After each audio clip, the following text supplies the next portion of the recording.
देखो एमन, मुझे नहीं पता है कि तुम हर चीज़ का मलबा मेरे ऊपर क्यों गिराने की कोशिश कर रही हो। लेकिन जो कुछ भी है बहुत गलत कर रही हो। आखिर कितने में तुमने सौदा किया है? क्या रकम ली है मुझे बताती। आगे से वो कहती है कि मुझे कुछ याद नहीं है और मुझे मज़ीद परेशान मत कीजिए, क्योंकि उसको वाकई में कुछ समझ नहीं आ रही है। एक तरफ से इतनी खौफजदा आफिया की वजह से है, आफिया ने इतना प्रेशर उस पर डाल दिया है कि उस बेचारी को कुछ समझ ही नहीं आ रही कि वो क्या करे। लेकिन राहिम बेचारा भी बहुत परेशान है। उसकी आंखें खुल चुकी हैं और हकीकत खुल के सामने आ चुकी है। क्या हकीकत है और क्या नहीं है, आज सारा कुछ सामने है। वो अपने बाप से कहता है कि आखिर इस औरत को क्या चाहिए था।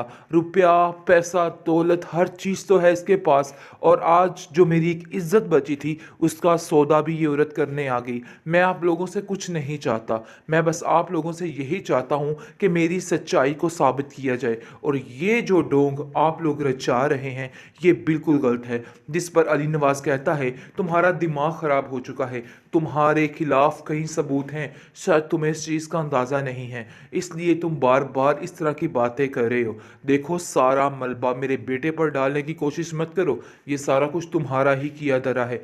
मैं तुम्हारी किसी बात पे यकीन नहीं कर सकता हूँ। उसके घर वाले बार बार तुम्हारा नाम ले रहे हैं। देखो, कोई ना कोई तो ऐसी बात है जिसकी वजह से ये सब कुछ हो रहा है।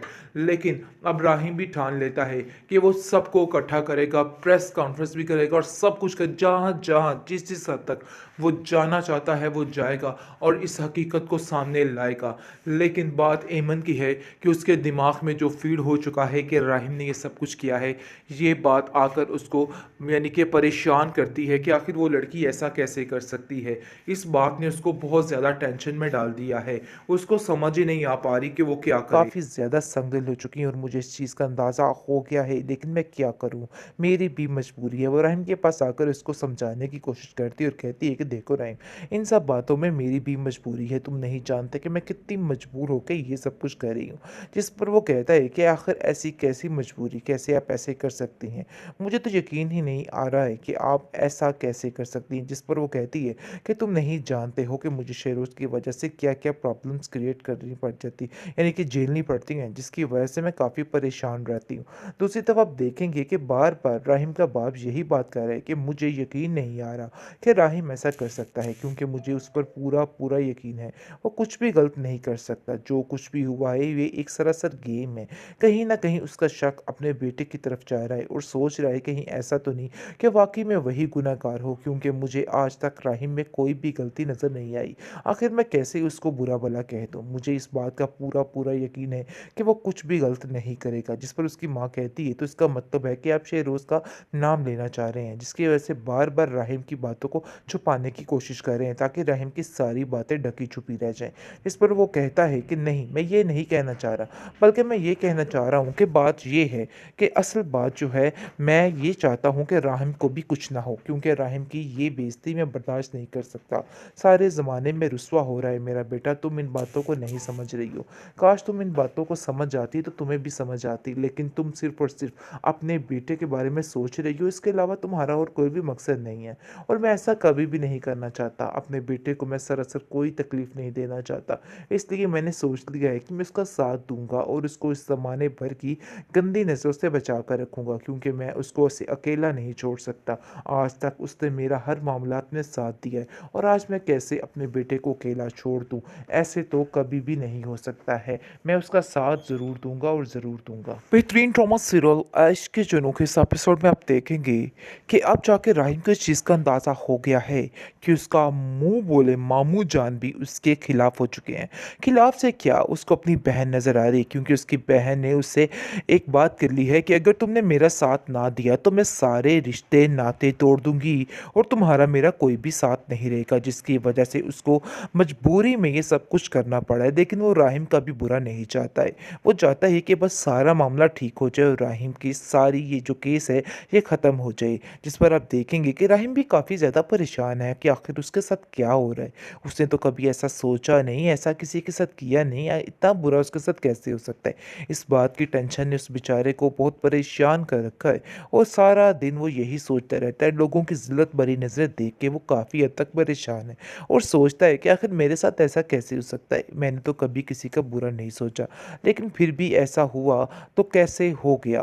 लेकिन अब देखेंगे कि दूसरी तरफ बहुत ज़्यादा जमाल जो है वो गुस्सा दिलाने की कोशिश कर रहा है, बार बार उन लोगों को बहकावे में डाल रहा है। अपने मामू जान को कहता है कि कुछ कीजिए, वरना अगर कुछ ना किया तो मामला काफ़ी ख़राब हो जाए। आप नहीं जानते हैं कि ये लोग क्या से क्या कर सकते हैं। आज एक दफ़ा ऐसे हुआ है तो दोबारा भी कल को हो सकता है। लेकिन इस बात की हामी जो है ईमन की माँ नहीं बढ़ती और वो कहती है कि मुझे कुछ भी नहीं करना है। इसलिए बेहतर यही है कि इस केस को यहाँ पर ही ख़त्म किया जाए और इस बात को बिल्कुल ख़त्म कर दिया जाए। मैं अपनी बेटी को कहीं पे भी नहीं बेचना चाहती, ना ही कोई नाम लेना चाहती हूँ। इसलिए जमाल ये उल्टे-सीधे मशवरे आके देना बंद करो। तुम्हारी वजह से तुम्हारे मामू जान का दिमाग भी ख़राब हो जाता है और उनको भी कुछ समझ नहीं आती कि वो क्या करना है और क्या नहीं करना है। इसलिए बेहतर यही है कि इस तरह की ऊट-पटांग क बातें करनी बंद कर दो। लेकिन दूसरी तरफ आप देखेंगे कि राहिम की माँ जो है वो कहती है कि आखिर मैं ऐसा कैसे कर सकती हूँ। मैं इस लड़के की वजह से यानी कि शहरोज़ की वजह से काफ़ी ज़्यादा संगदिल हो चुकी हूँ और मुझे इस चीज़ का अंदाज़ा हो गया है, लेकिन मैं क्या करूँ। मेरी भी मजबूरी है। वो राहिम के पास आकर इसको समझाने की कोशिश करती है और कहती है कि देखो राहिम, इन सब बातों में मेरी भी मजबूरी है। तुम नहीं जानते कि मैं कितनी मजबूर होकर ये सब कुछ कर रही हूँ। जिस पर वो कहता है कि आखिर ऐसी कैसी मजबूरी, कैसे आप ऐसे कर सकती हैं। मुझे तो यकीन ही नहीं आ रहा है कि आप ऐसा कैसे कर सकती हैं। जिस पर वो कहती है कि तुम नहीं जानते हो कि मुझे शेरोज़ की वजह से क्या-क्या प्रॉब्लम्स क्रिएट करनी पड़ जाती, यानी कि झेलनी पड़ती हैं, जिसकी वजह से मैं काफ़ी परेशान रहती हूँ। दूसरी तरफ आप देखेंगे कि बार-बार राहिम का बाप यही बात कर रहा है कि मुझे यकीन नहीं आ रहा कि राहिम ऐसा कर सकता है, क्योंकि मुझे उस पर पूरा-पूरा यकीन है। वो कुछ भी गलत नहीं कर सकता। जो कुछ भी हुआ है ये एक सरासर गेम है। कहीं न कहीं उसका शक अपने बेटे की तरफ जा रहा है और सोच रहा है कहीं ऐसा तो नहीं कि वाक़ई में वही गुनहगार हो, क्योंकि मुझे आज तक राहिम में कोई भी गलती नज़र नहीं आई। आखिर मैं कैसे उसको बुरा-भला कह दूँ? मुझे इस बात का पूरा-पूरा यकीन है कि वो कुछ भी गलत नहीं करेगा। जिस पर उसकी माँ कहती है तो इसका मतलब है कि आप शहरोज़ का नाम लेना चाह रहे हैं, जिसकी वजह से बार-बार राहिम की बातों को छुपाने की कोशिश कर रहे हैं ताकि राहिम की सारी बातें ढकी-छुपी रह जाएँ। इस पर वो कहता है कि नहीं, मैं ये नहीं कहना चाह रहा, बल्कि मैं ये कहना चाह रहा हूँ कि बात ये है कि असल बात जो है, मैं ये चाहता हूँ कि राहिम को भी कुछ ना हो, क्योंकि राहिम की ये बेइज़्ज़ती मैं बर्दाश्त नहीं कर सकता। सारे ज़माने में रुसवा हो रहा है मेरा बेटा, तुम इन बातों को नहीं समझ रही हो। काश तुम इन बातों को समझ जाती तो तुम्हें भी समझ आती, लेकिन तुम सिर्फ़ और सिर्फ़ अपने बेटे के बारे में सोच रही हो, इसके अलावा तुम्हारा और कोई भी मकसद नहीं है। और मैं ऐसा कभी भी नहीं करना चाहता। अपने बेटे को मैं सरासर कोई तकलीफ़ नहीं देना चाहता। इसलिए मैंने सोच लिया है कि मैं उसका साथ दूँगा और उसको इस ज़माने भर की गंदी नज़रों से बचा कर रखूँगा, क्योंकि मैं उसको ऐसे अकेला नहीं छोड़ सकता। आज तक उसने मेरा हर मामलात में साथ दिया है और आज मैं कैसे अपने बेटे को अकेला छोड़ दूँ? ऐसे तो कभी भी नहीं हो सकता है। मैं उसका साथ ज़रूर दूँगा और ज़रूर दूँगा।